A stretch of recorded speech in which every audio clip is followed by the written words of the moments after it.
अस्सलाम वालेकुम नाज़रीन, प्रोग्राम में खुश आमदीद। आज हम 10वीं मुहर्रम उल हराम के तनाजुर में एक प्रोग्राम कर रहे हैं। कल के प्रोग्राम का तसलसल है। कल बहस हमने छोड़ी थी कि बाहर के जो अनासर हैं हमारी कोताहियों से कितना फ़ायदा उठाते हैं।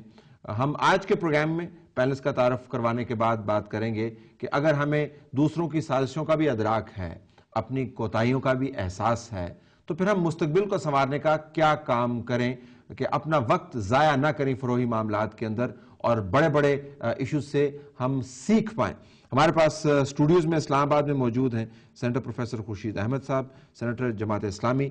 बहुत शुक्रिया आपने हमें ज्वाइन किया। मौलाना साजिद नकवी साहब जो कायदे मिलत जाफरिया पाकिस्तान, उनका भी मशकूर हूँ कि लंबी तवील नशिस्त में हमारे साथ मौजूद हैं। और रशीद साहब मजहबी और सियासी अमूर पर माहिराना और गहरी नज़र रखते हैं, आपका भी शुक्रिया। नाज़रीन, इब्तिसाम इलाही ज़हीर साहब रिलीजियस स्कॉलर लाहौर में हमें ज्वाइन कर रहे हैं, उनका भी मशकूर हूँ। और उनके साथ साथ मशकूर हूँ हनीफ जालिंदरी, सेक्रेटरी जनरल वफाकुल मदारिस अल अरबिया, फ़ोन पर मौजूद हैं। और कोशिश करेंगे कि हामिद सईद काज़मी साहब जो farmer federal minister for religious affairs हैं, उनसे भी हम दोबारा बात करें।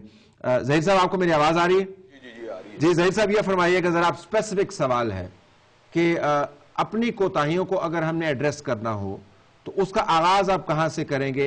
जो मजहबी रहनुमा हैं उनकी जिम्मेदारी क्या बनती है? हमें यहां पर पिछले प्रोग्राम में बताया गया कि हमने फिरकावारियत को रौंद के रख दिया। पहले तो ये बताइएगा कि रौंदे जाने के निशान और शवाहिद आपके सामने हैं, अगर हैं तो इसको बिल्ड किस तरह किया जाए दोबारा? देखिए जी, बुनियादी तौर पर बात यह है कि एक छोटा सा नुकता आपने उठाया था विकीलीक्स के हवाले से। पहली बात तो यह कि विकीलीक्स की हम तमाम रिपोर्टों में यकीन तो नहीं रखते, लेकिन इसके बावजूद अगर कोई इस तरह का शवाहिद हमारे सामने आते हैं कि सऊदी अरब ने अमेरिका को ये बात कही हो कि ईरान के ऊपर हमला करो, तो ये बात किसी भी एतबार से मैं समझता हूं उनका मौक़िफ़ दुरुस्त नहीं, लेकिन ये मौक़िफ़ उतना ही गलत है जितना पाकिस्तान और ईरान का अफगानिस्तान के ऊपर होने वाले हमले के ऊपर इत्मीनान के साथ बैठे रहना या खामोश बैठे रहना गलत थी। मैं ये समझता हूँ आमतौर पर रियासतों के मामला फ़िकी एतबार से मुरतब नहीं होते, ये सियासी एतबार से मुरतब होते हैं। लेकिन अगर मैं पाकिस्तान में स्पेसिफिकली गौर करूँ तो मुझे ये बात वाज़ेह तौर पर नज़र आती है कि पाकिस्तान में बुनियादी और फ़िरका वराना अनासर इतने ज़्यादा कभी नहीं है जितने नॉन स्टेट बाज वो दहशतगर्द एक्टिव हैं, जिनके पीछे मेरी दानिश के मुताबिक इंडिया, इसराइल और दीगर खारजी अनासर भी हो सकते हैं। हो सकता है वो बात फ़िरका वराना इशूज़ को एक्सप्लॉइट करते हों, लेकिन ये बुनियादी तौर पर रियासत की जिम्मेदारी है। जैसे अल्लामा साहिद नकवी साहब ने कहा कि वो उनको जो है पकड़े और उनको जो है ना एहतसाब के कटारे में लेके आए और फिर उनको बकायदा सजा दे।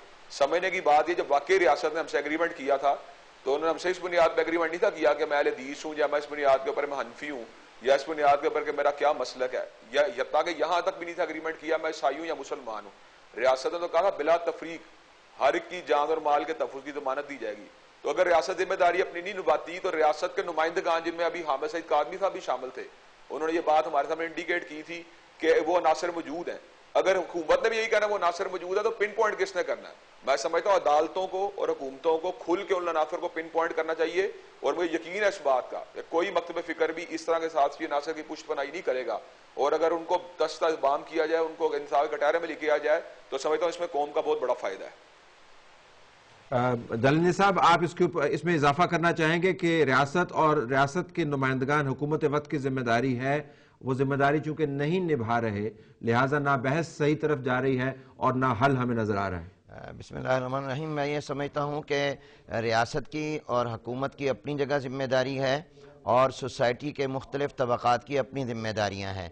उलमाए कराम को, मशाइख को, मीडिया को और इसी तरह पर हमारे दीगर तबक़ात को अपना अपना किरदार अदा करना चाहिए। जहाँ तक उलमाए किराम की बात है, मैं ये समझता हूँ कि इसमें मिंबर व मेहराब का और दर्स व तदरीस का, मसाजिद का, मदारिस का और हमारे तालीमी और तरबियती इदारों का बहुत बड़ा रोल है।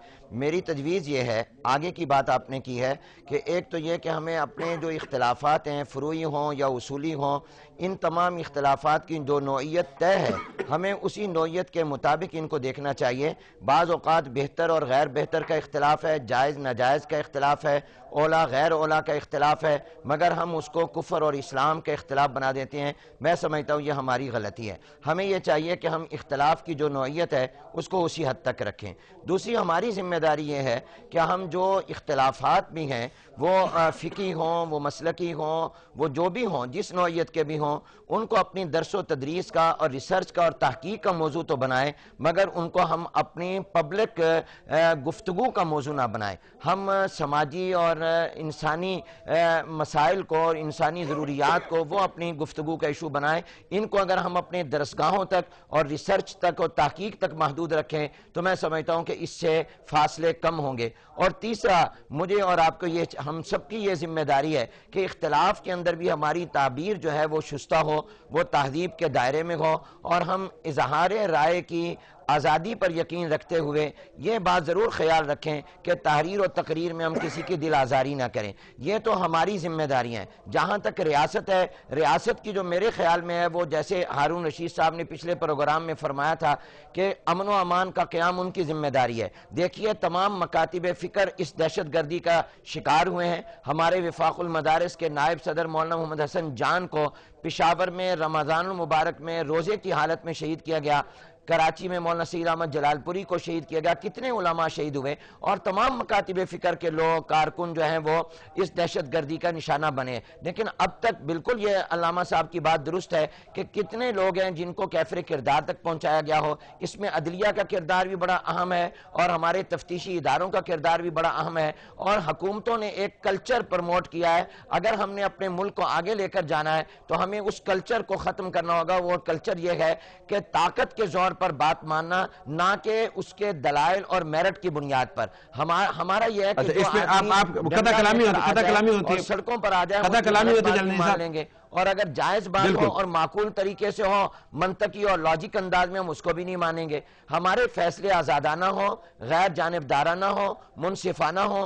حکومتوں کی پالیسیاں جو ہیں وہ اپنے ملک کے جمہور کو سامنے رکھ کر ہوں، کسی کے ساتھ بھی زیادتی اور حق تلفی نہ ہو، اور قانون کی بالادستی ہو، قانون کی حکمرانی ہو. اگر قانون کی میں قطع کلامی کرتا ہوں. مجھے دیکھیں، مجھے آپ کے بیان سے جلال صاحب، مجھے آپ کے بیان سے بالکل بھی اختلاف نہیں ہے، لیکن یہ اتنا کچھ اگر کرنے کو ہے تو اس کا مطلب ہے کہ یہ تو نہ کرنے والی بات ہوئی. اگر ہم نے یہ سب کچھ کرنا ہے، اس سے مراد یہ ہے پروفیسر صاحب ہم نے اب تک کچھ نہیں کیا بنیادی طور پر. نہیں، میں سمجھتا ہوں طلعت صاحب کے پروفیسر خورشید صاحب کی ذرا بات سن لیں. جی، ہم نے کچھ کیا ہے، بہت کچھ کرنا ہے. میں ان کی بات کو آگے بڑھا کر یہ بات کروں گا کہ پہلا فیلئر ہے ہماری حکومت کا، اور اس معنی میں فی الحقیقت خواہ وہ اس سے پہلے کی حکومت سے یہ حکومت، انہوں نے اپنی ذمہ داری ادا نہیں کی امن و امان کے قیام کے بارے میں بھی، اور امریکہ کی وار آف ٹیرر کے ساتھ جس طرح انہوں نے اپنے آپ کو منسلک کیا ہے، اور جس طرح ان کے احکام کے تحت، اور جو وکی لیکس میں سامنے آ گئی ہے کہ کس طرح سارا نقشہ انہوں نے بنایا ہے، یہ مورے پہلی ذمہ داری ہے. دوسری چیز یہ ہے کہ ہمارے علماء کرام، ہمارے اساتذہ، ہمارا تعلیمی نظام، ہمارا میڈیا، ان سب کی ذمہ داری ہے. حقیقت یہ ہے کہ 90 سے 95% ایشوز وہ ہیں جن میں کوئی اختلاف نہیں. ٹھیک، بمشکل 5-7% ہے. مشترکات پر اتفاق کیجیے، آگے بڑھیے لے کر کے، اختلاف میں برداشت اور رواداری اختیار کیجیے. میں آپ کو ایک مثال دیتا ہوں. کراچی یونیورسٹی میں 1962 میں جب اسلامیات کو ڈگری لیول کے اوپر لازم کیا گیا تو میرے سمجھ یہ کام ہوا کہ اس کے لیے ایک کتاب تیار کرو جس میں کوئی فرقہ وارانیت نہ آنے پائے. اسلامی نظریات میں نے کتاب تیار کی، اور الحمدللہ اس کو مولانا مظفر صاحب قادری، جناب دارچوی صاحب، ڈاکٹر فضل الرحمان، ہر ایک نے پڑھایا، اور ایک لفظ اس میں ایسا نہیں تھا کہ جس کو اس پر اختلاف لکھا جا سکتا. Let's take a break here, ناظرین. بریک کے بعد واپس آتے ہیں.